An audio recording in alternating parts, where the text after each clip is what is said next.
The art of losing. One moment can change absolutely everything.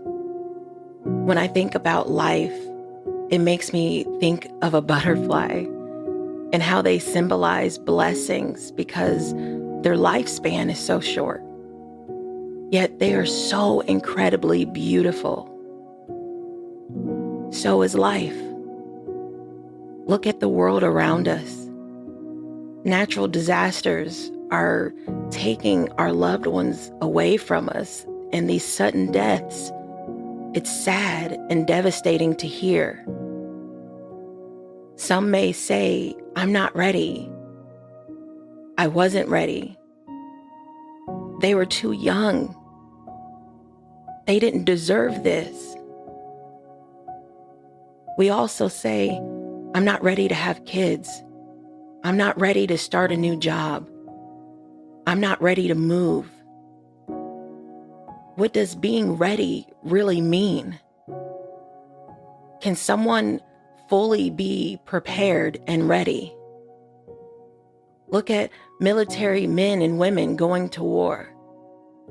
Through all the training, were they really ready for what they had to see and endure?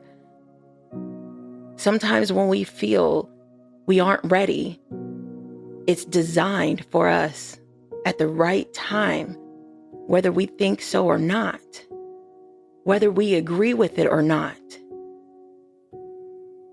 Because He knows. He knows everything. And it's just the same when we think we're ready for something and we have, I can't wait for this. I'm ready. I know I am. And God is telling us it's not time yet. He knows when we are ready and what we can handle. How badly does it hurt when you hear someone say it just takes time?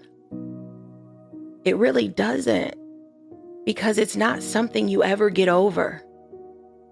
We learn to cope with it. But loss, no matter what kind, it changes us. What do we do when we become so far from who we once were? Whether it be a loved one who passed away, a relationship loss, or even memory loss. How hard and scary is that? Alzheimer's is a horrible disease. With that, I think about traumatic events that happen in our lives, and we push them away so far in our minds, we forget about them, yet we gain triggers and become uncertain as to why. The way the mind works is fascinating. If you ever had a boyfriend or a girlfriend when you were younger and you thought your life was over because they broke up with you, yet years later, when you see them, you think to yourself, what was I thinking? What did I ever date them for? Because it was designed for you to meet them and allow you to go through and understand how you ended up where you are today. Or the pain that someone once caused you. Yet you try to remember certain things about it and you can't because you have healed so much. God says, you already crossed the finish line. I'm not allowing you to go back. When I think about Alzheimer's, I feel maybe, just maybe, some have experienced so many bad events.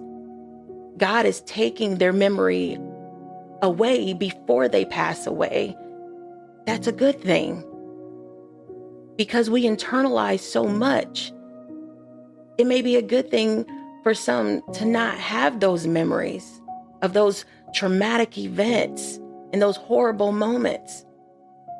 As they're transitioning, God, He wants them to feel free. He's allowing them internal peace before they go, and the ability to hold on to those past memories that they loved most.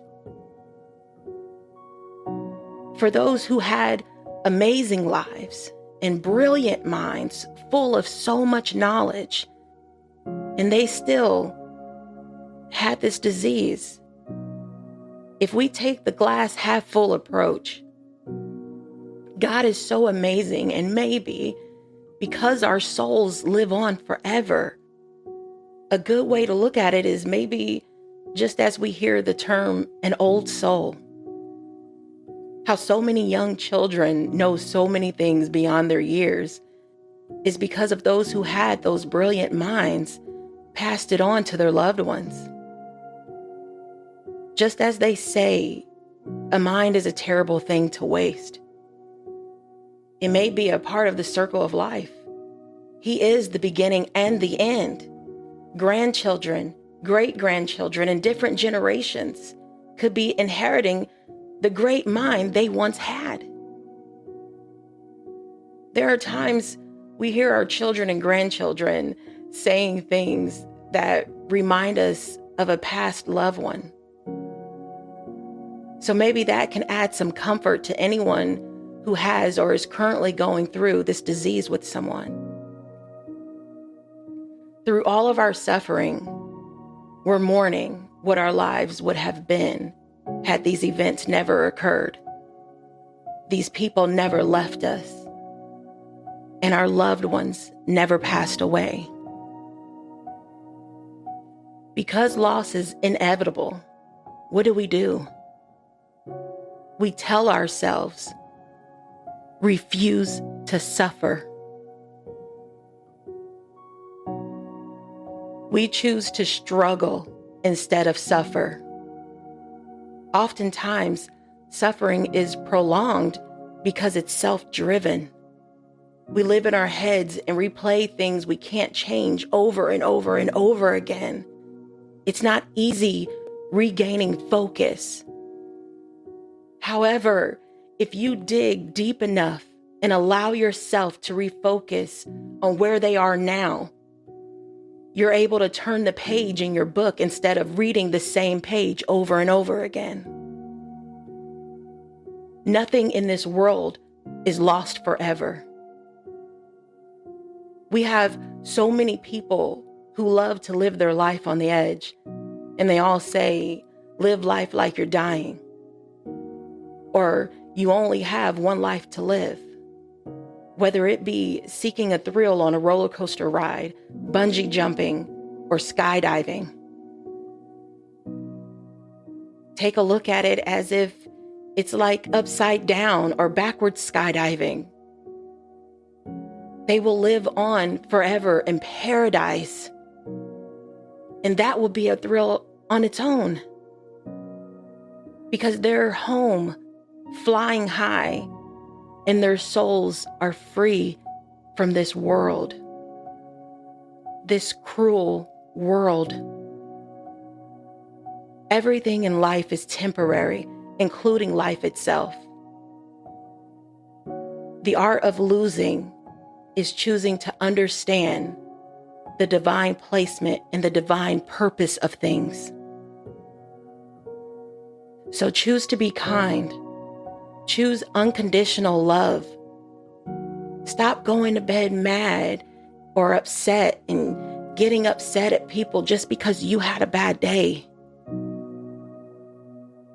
Because tomorrow is never promised.